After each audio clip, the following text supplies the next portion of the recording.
Hi friends, எல்லாருக்கும் வணக்கம். சினிமாக்காரங்க தங்களோட வியாபாரத்துக்காக தேவையில்லாத பல சர்ச்சைகளை கிளப்பி விடுறாங்க. அதுவும் இப்போ ஒரு தெலுங்கு படத்தின் மூலமா தமிழ் கடவுள் முருகனை பத்தி ஒரு பெரிய விவாதமே சோஷியல் மீடியாவில் போய்கிட்டு இருக்கு. தமிழ் மக்களுக்கு முருகன் வெறும் கடவுள் மட்டுமல்ல, அதையும் தாண்டி ஒரு உணர்வும். சமீப காலமா முருகனை வழிபடுறவங்களோட எண்ணிக்கையும் கோவில்களும் கூட்டமும் அதிகரிச்சுக்கிட்டே வருது. இந்த சூழ்நிலையில தான் இயக்குனர் திரிவிக்ரம் இயக்கத்துல ஜூனியர் என்டிஆர் நடிக்கும் புதிய தெலுங்கு படத்தோட போஸ்டர் வெளியாகி சர்ச்சையை ஏற்படுத்தியிருக்கு.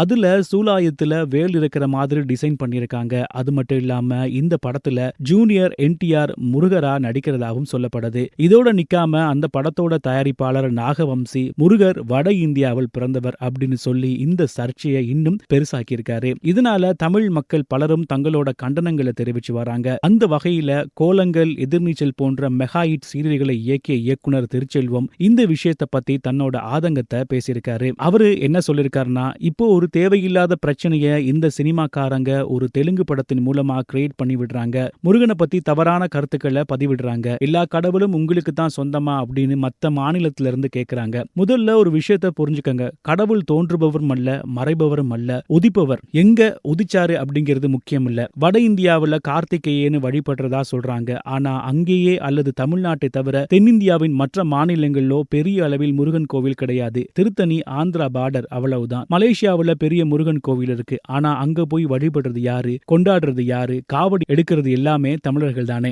தமிழ்நாட்டை எடுத்துக்கிட்டீங்கன்னா சின்ன வயசுல இருந்தே நமக்கு ஒரு வழக்கம் உண்டு. வீட்டுல ஏதாவது பதற்றம்னா முருகாம்போம். ஒரு காரியம் நல்லபடியா முடிஞ்சா முருகாம்போம். தமிழர்களோட வருத்தம், கோபம், சந்தோஷம், துக்கம் எல்லாத்துலயும் முருகங்கிற வார்த்தை கலந்திருக்கு. அதே மாதிரி தமிழர்களோட உணர்வோட கலந்ததுதான் முருகன். முருகனோட அறுபடை வீடுகளான திருச்செந்தூர், பழனி, திருப்பரங்குன்றம், பழமுதிர்ச்சோலை, சுவாமிமலை, திருத்தணி எல்லாமே தமிழ்நாட்டுக்குள்ளதான் இருக்கு. ஆனா இந்த தெலுங்கு படத்துல மார்க்கெட்டை பிடிக்கணுங்கிறதுக்காக முருகனோட நெற்றி திருநிறம் மாத்தி ஏதோ ஒரு டிசைன் பண்ணி பல ஆயிரம் கோடி சம்பாதிக்க பாக்குறாங்க. இதனால சாதாரண லைட்மேனோ டெக்னீஷியனோ சம்பாதிக்க போறது இல்ல. பெரிய ஹீரோக்களும் தயாரிப்பாளர்களும் தான் சம்பாதிக்கிறாங்க. அதுக்காக மக்களின் உணர்வுகளோட விளையாடக்கூடாது. கேரளாவில இருந்து சபரிமலைக்கு நாம போற மாதிரி அங்கிருந்து பழனிக்கு வர்றவங்க அதுக்காக நாம ஐயப்பனை தமிழ் கடவுள்னு சொல்றது இல்லையே. அவர் கேரளாவில இருக்காருன்னு ஏத்துக்கிறோம். அதே போல முருகன் தமிழ் கடவுள் நாங்க சொல்றதற்கு காரணம் நாங்க தான் அவரை மூச்சிலும் பேச்சிலும் நிறுத்தி கொண்டாடிக்கிட்டு இருக்கோம். நீங்களும் கொண்டாடுங்க, தப்பில்ல. ஆனா அரசியல் பண்ணாதீங்க. சினிமாவில் வியாபார அரசியல் இருக்கலாம், ஆனா உணர்வுகளை சிதைக்கும் அரசியல் இருக்கக்கூடாது. இவங்களை எல்லாம் என்ன பண்றதுன்னு தமிழர்கள் தரப்புல இருந்து கேட்டா நான் ஒன்னே ஒண்ணுதான் சொல்லுவேன். முருகன் பாத்துக்குவாருப்பா.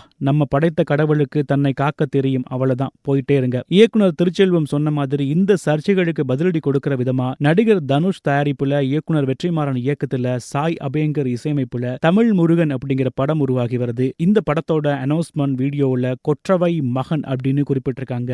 இதன் மூலமா முருகர்னாலே தமிழ் கடவுள் தான், தமிழ் மக்களுக்கு தான் சொந்தம் அப்படின்னு அழுத்தமா சொல்ற மாதிரி இந்த வீடியோ அமைஞ்சிருக்குன்னு சோஷியல் மீடியாவில் பலரும் பேசிட்டு வராங்க. இந்த தெலுங்கு பட சர்ச்சை பத்தியும் தனுஷின் தமிழ் முருகன் படம் பத்தியும் நீங்க என்ன நினைக்கிறீங்க அப்படிங்கறத உங்களுடைய கருத்தை கமெண்ட்ல சொல்லுங்க. மறக்காம நம்ம சேனலை சப்ஸ்கிரைப் பண்ணி வைங்க. இன்னொரு வீடியோல உங்களை சந்திக்கிறேன். வணக்கம்.